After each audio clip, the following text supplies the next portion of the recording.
டே 2 கிளாஸ்க்குள்ள போறதுக்கு முன்னாடி மறக்காம நம்மளோட பேஜை ஃபாலோ பண்ணி வச்சுட்டு வீடியோவை சேவ் கொடுத்துக்கோங்க. இன்னைக்கு நம்ம கிளாஸ்ல கவர் பண்ண போறது வந்து என்ன நீடல் யூஸ் பண்ண போறோம், அதுக்கப்புறமா செயின் ஸ்டிச் எப்படி போடலாம், இது ரெண்டு மட்டும் கவர் பண்ணிடலாம்.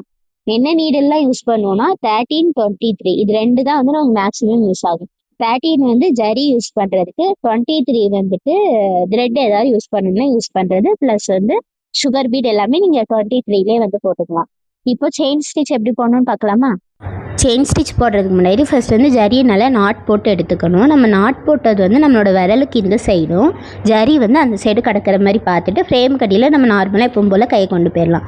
கொண்டு போயிட்டு நம்ம வச்சுருக்கிற 13 இன்ச்சு இது வந்து எப்படி இருக்கணும் அப்படின்னா, நமக்கு ஆப்போசிட்டில் இருக்கணும். அந்த ஊசி வந்து உள்ளே விடும்போது நமக்கு ஆப்போசிட் சைட்லேயும், வெளியே எடுக்கும்போது நம்மளை பார்த்த மாதிரியே இருக்கணும். இதுதான் வந்து ப்ரொசீஜர். இதே நீங்கள் ரிப்பீட்டடாக பண்ணும்போது உங்களுக்கு வந்து செயின் ஸ்டிச் வந்துடும்.